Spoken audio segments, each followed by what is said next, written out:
You just acquired Vegas Pro. Time to start editing. Wait.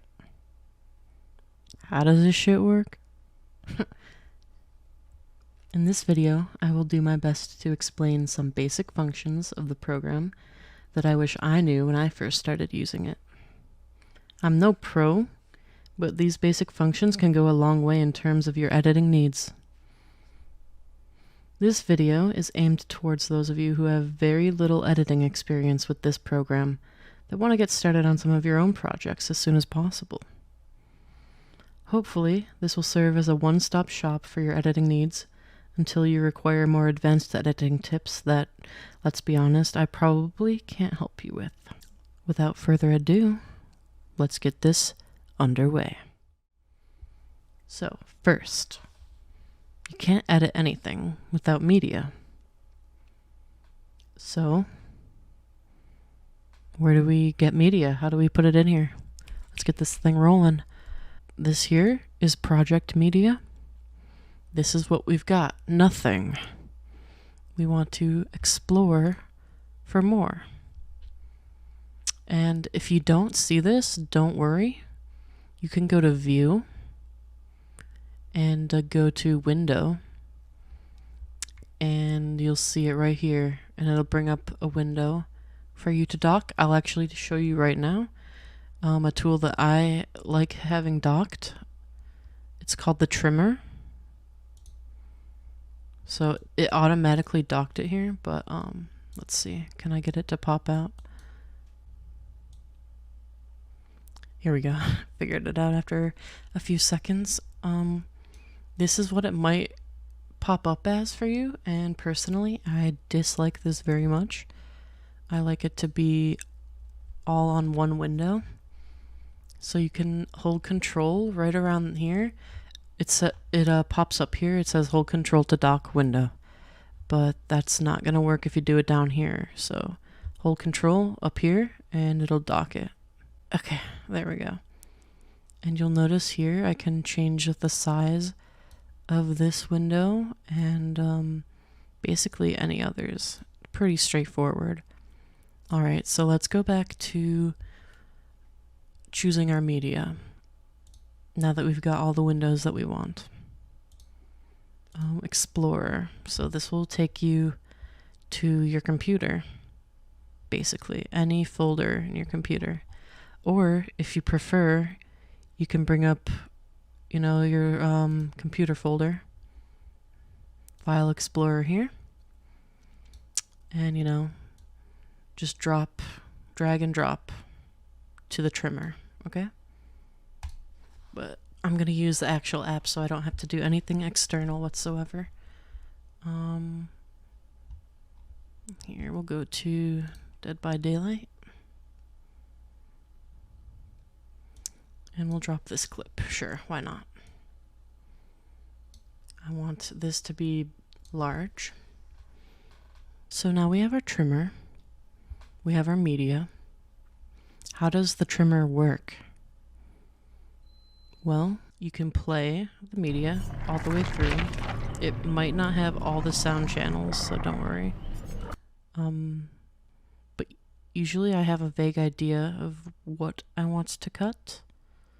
So say I want only the last few minutes of the video.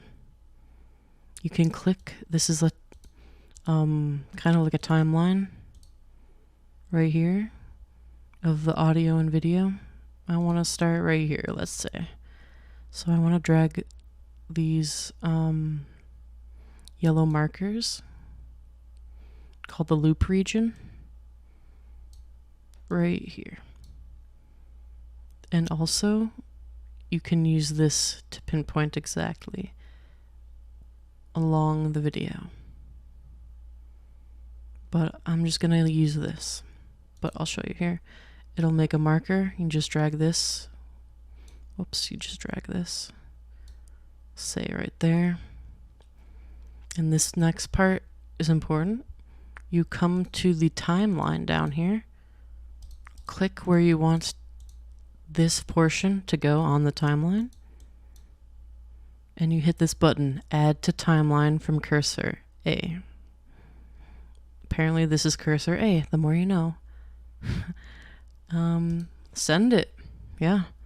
So now we can completely get rid of this if we don't want any more footage from this video.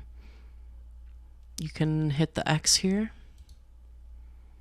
but usually I just scroll it over. Now we have media to work with, including video, a video channel, and an audio channel. So this is called the timeline.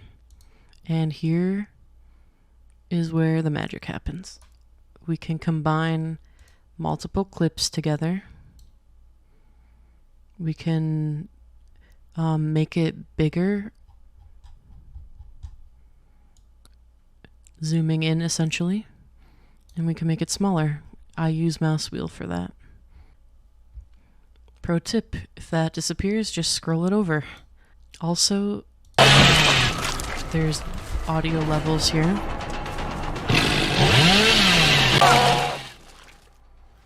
Say your clip is extremely loud, you can just drag the volume. You can pan it over to the right or left ear. And we're going to leave that nice and centered though. So let's say when you were trimming in your trimmer that you didn't need this part of the video. What did I just do here? I pressed the button S on my keyboard. This S is a shortcut that essentially splits the clip. So you can move other parts of it away, or, whoops, yo, chill. Sorry, it's a little laggy. You can just click the clip that you didn't want, right click, and delete. Or if you accidentally deleted something you didn't mean to, you can go to edit and undo it. Also, there's a shortcut for it. You could hit Control Z, but I usually just use my mouse. And you can also use the delete button on your keyboard. That will remove it. And slide the rest of your clip all the way left to the beginning.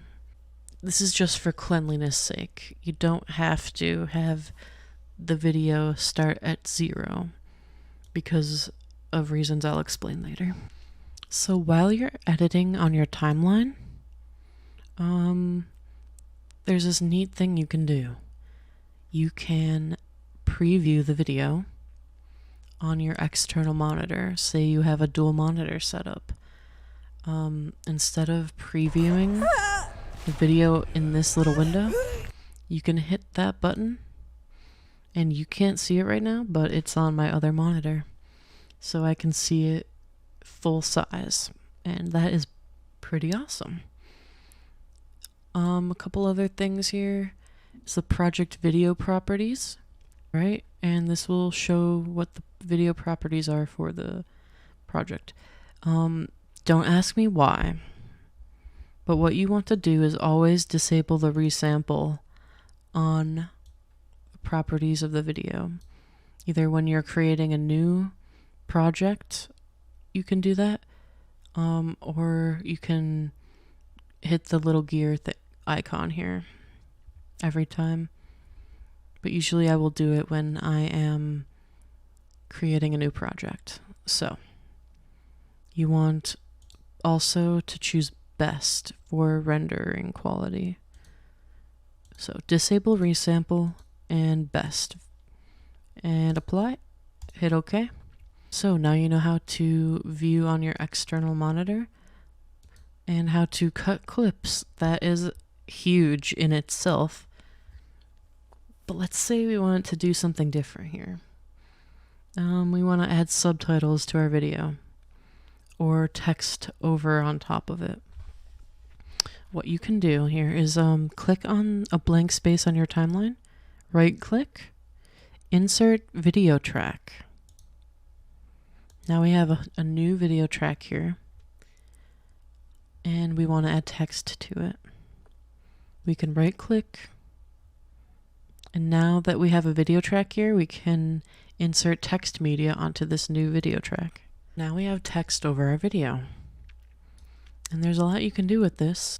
first of all, you want to change the text to what you want it to be. Subtitles. Wow.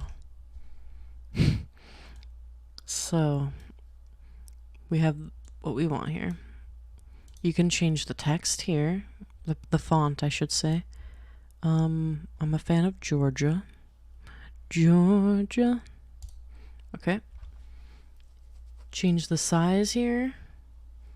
12 is a decent size for a subtitle. You can bold it, italicize, change the, what do you call this?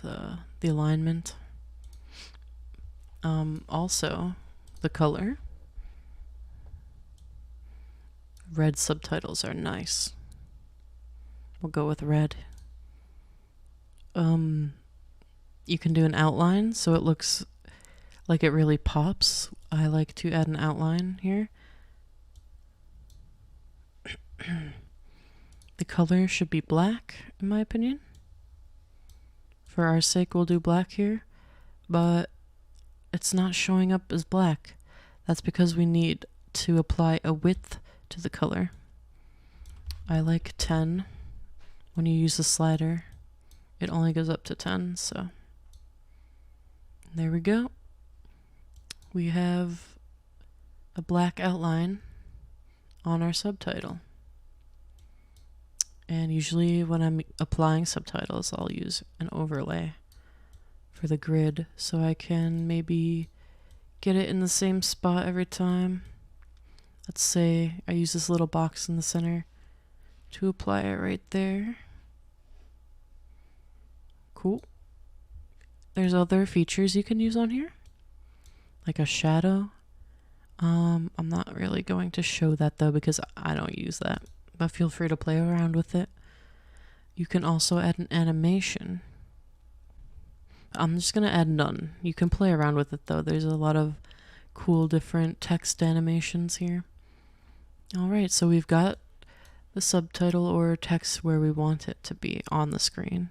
Remove that and exit that. But wait. Geez, it looks like this isn't a great spot for the subtitle. How do I get back to editing this? Well, oh no, where did the text go? Well, you have to move your cursor over the text area. Notice if it's right here, you can't see it. If it's over here, after, you can't see it. So plop it right on there.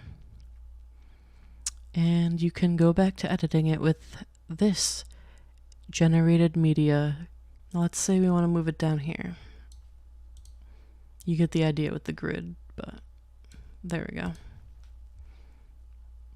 Awesome. Now let's say play the video.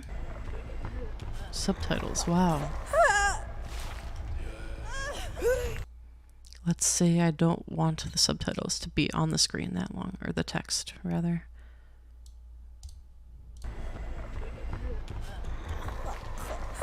Better, we can just drag it for as long as we want it to last on the video. Or if it got inserted onto the video somewhere where we didn't want it to be, we can move it left and right. Also, this is where the mouse scroll comes in handy. We're zooming in. Let's go. That's better. It works better if you click right at the start. But let's say you really want to align it with the audio of a certain part of the video. You would look at the video, the audio sound waves. Let's say it starts right here and you want it to pop up right there. You just drag it over. Also a cool feature you can hit is M on your keyboard.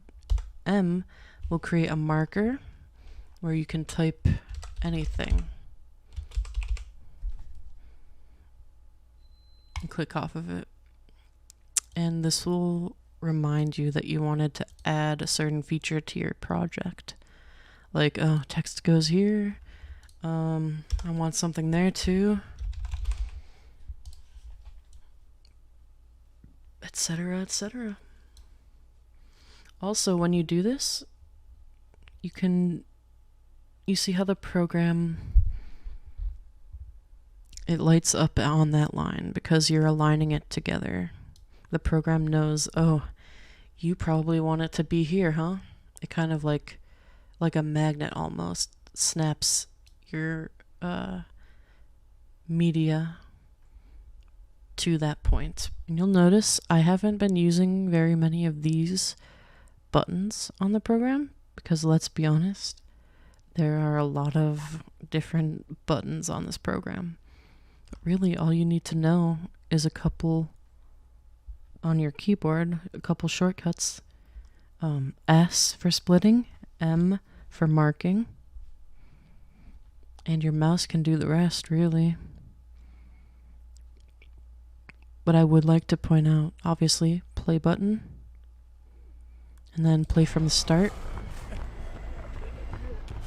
Pause. Go to end, go to start, and then next frame. You can literally keep clicking it for a frame by frame to get the exact point where you want to add your next text or effect or anything like that. And let's say you accidentally marked something. You can right click the marker and delete it, or rename it, or go to that point. Now that we know how to do text, let's say there's 2 subtitles that you want to add at once. Well, you can't add it on top of this one. So what you have to do is right click again and add another video track. And by the way, you can label these. Right click it. Text channel 2. Right click, text channel 1. Video. Audio. And this way you won't get so confused on which channel is which. Alright, so let's go back to the text. We can add another text media. Wow, we have to go through this again? Well, no, you don't. What you can actually do is get out of this, delete this, and you can right click and copy the text that you did before and paste it on this window. It's going to say paste options. Create a new copy of the source media or create a reference to the original media. I just say, yeah, create a new copy of the source media. And you go to the generated media. You can't see it because it's stacked perfectly over this one. But if you move it, it's the same thing. So this way you keep your settings. Wow, more subtitles. And you want it over here? Sure, drag it over there. Let's say you don't want to copy and paste every time. Well, you can actually create a preset up here. You can type over the word default, and I'll just type video preset subtitles, and you hit the save. Now, every time you go to insert text media, all you have to do is go to this preset once it loads. Video preset subtitles, and look at, there it is. Your settings are perfectly saved. All you want to do is change what it says. I'm lazy, so I didn't remove the text before I saved it, which we can do that now. Wow. Alright, so our subtitles are working, or our text media is working. And look, you can even make it end together. It kind of like snaps you to this point. The program is doing a lot of the guesswork for you. And if, like I said earlier, you want it to last a little longer, go ahead and zoom in on the timeline there. Move it together. Subtitles, wow, wow. Indeed. And you can keep doing this. Just keep adding new video tracks, more text media channels, as necessary. We're gonna remove that. Let's say you accidentally added a track that's unnecessary. You just right click and delete track. No big deal. Keep it nice and clean when editing. The less, the better. You don't want to get too confused. Alright, so let's say we want to add a transition.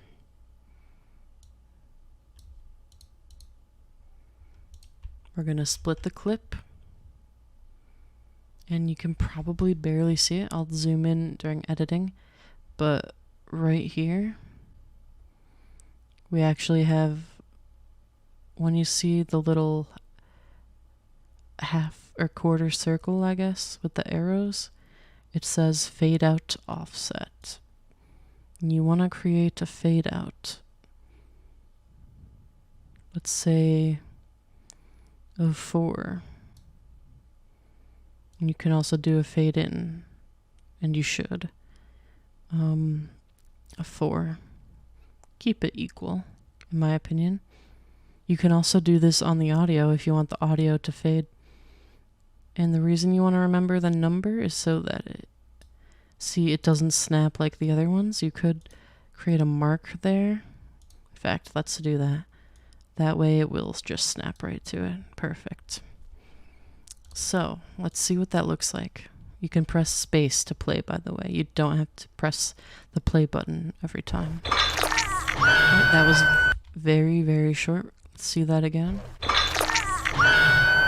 So let's say we want it to be a little longer. That wasn't quite enough for me personally. Let's go all the way up to 14.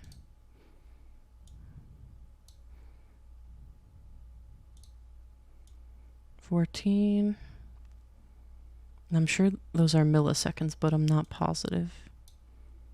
So don't quote me there. Alright, let's see what that looks like. That's a lot better. I would probably go a little bit slower. But for our purposes of just demonstrating, that was fine.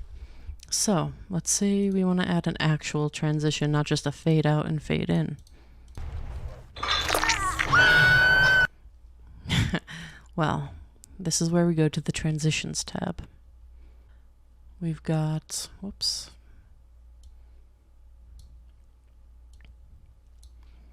Clock wipe is one of my favorites. In fact, I'm going to use that. Let's say soft edge. We don't want it to be so harsh looking, right?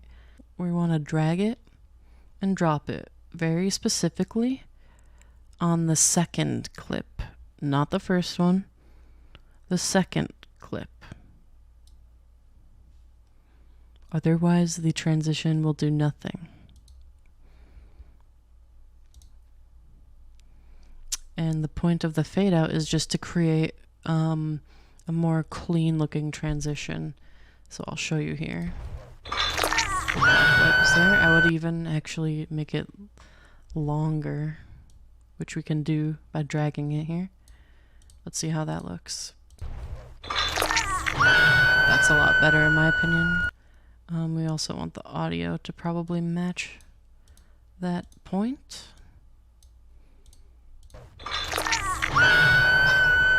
Cool.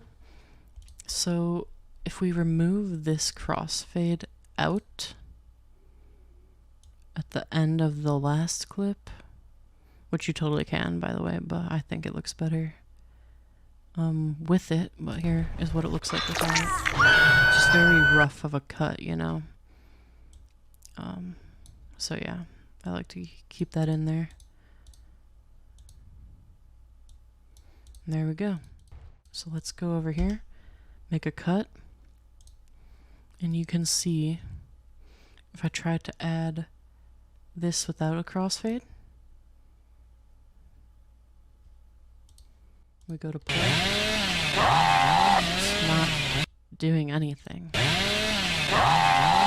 Well, that's because it doesn't know how long the crossfade should be, and you know, you can correct me if I'm wrong.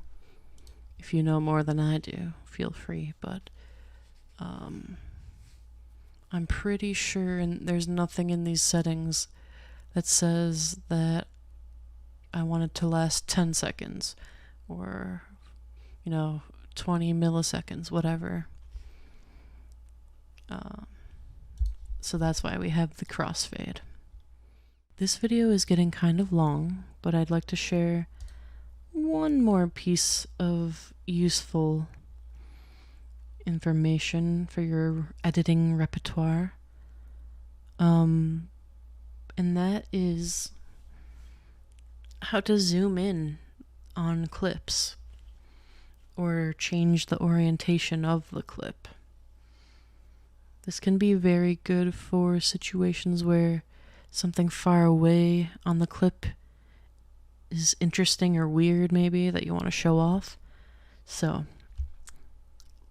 let's get started. First, we need to make a cut.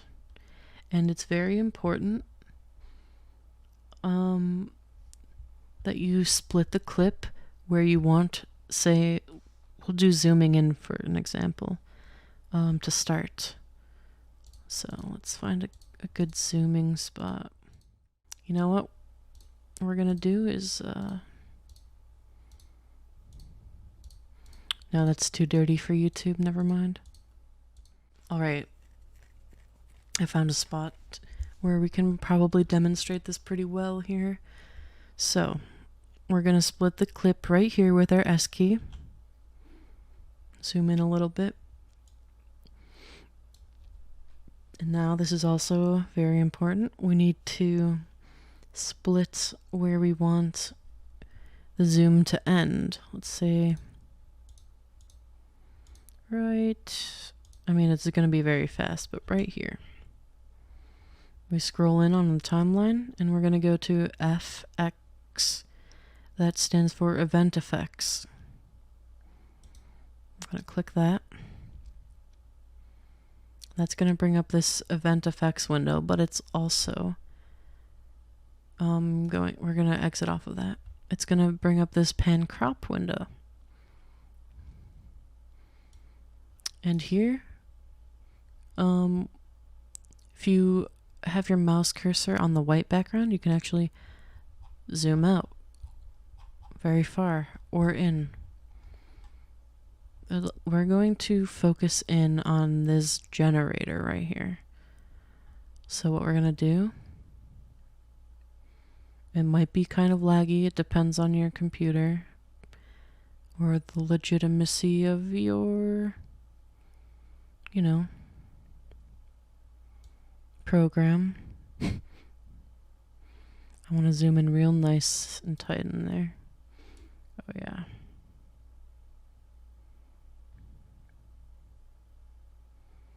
Just right there. And we're going to exit off and play the clip.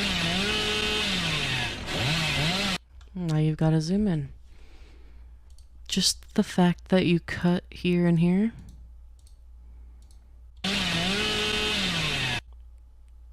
is so useful. It tells the crop when to start and when to stop.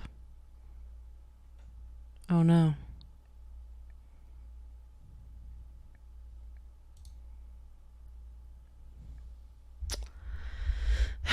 This does happen sometimes. So luckily for us, the program is pretty smart and it realizes that we did not mean to close the program and we can restore our last session and look, no harm, no foul.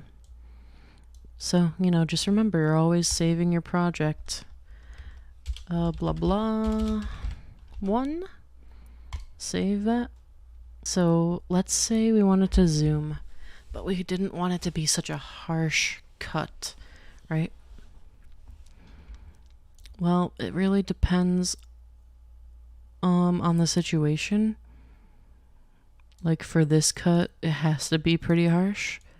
But let's look here. Alright, let's try here. We're gonna try to slowly zoom in on this hook right here.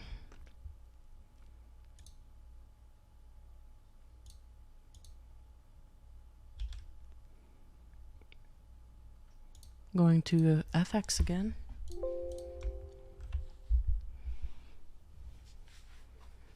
And we want to use this system here, creating keyframes.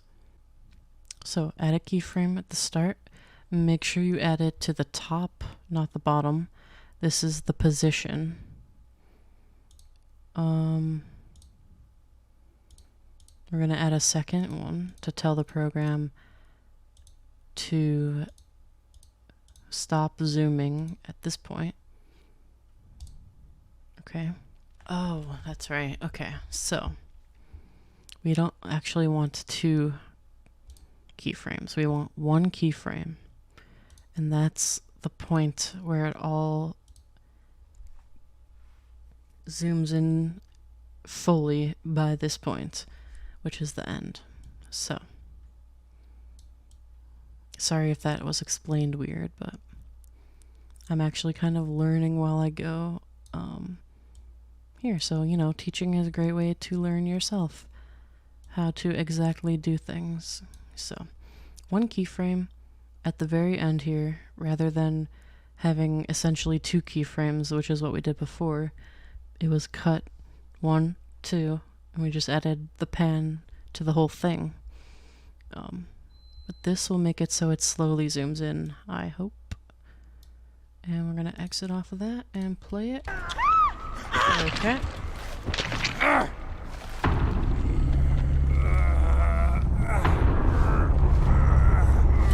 Shortest game ever. And there it is, the slow zoom in. So you can go ahead and play with that. I'm pretty sure there is a way to make it slowly zoom back out.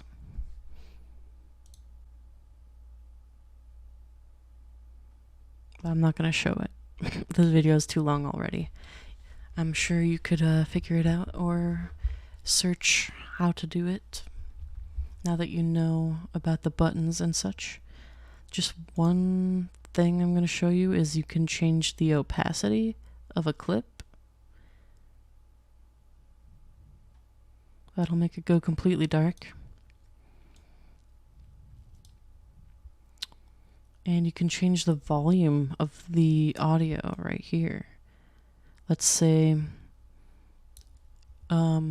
this is good, but for a certain part you want to boost the gain. Hit your S key right there. And you can add certain audio effects. We're going to do volume, add. Okay. And that'll bring up this window where we boosted, let's say, 4-ish decibels.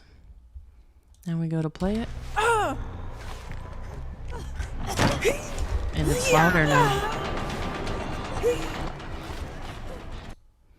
And there you have it. That's some audio effects there. You can go ahead and play around with the other ones listed there. So yeah. There's different like media generators you can play with. Also video effects.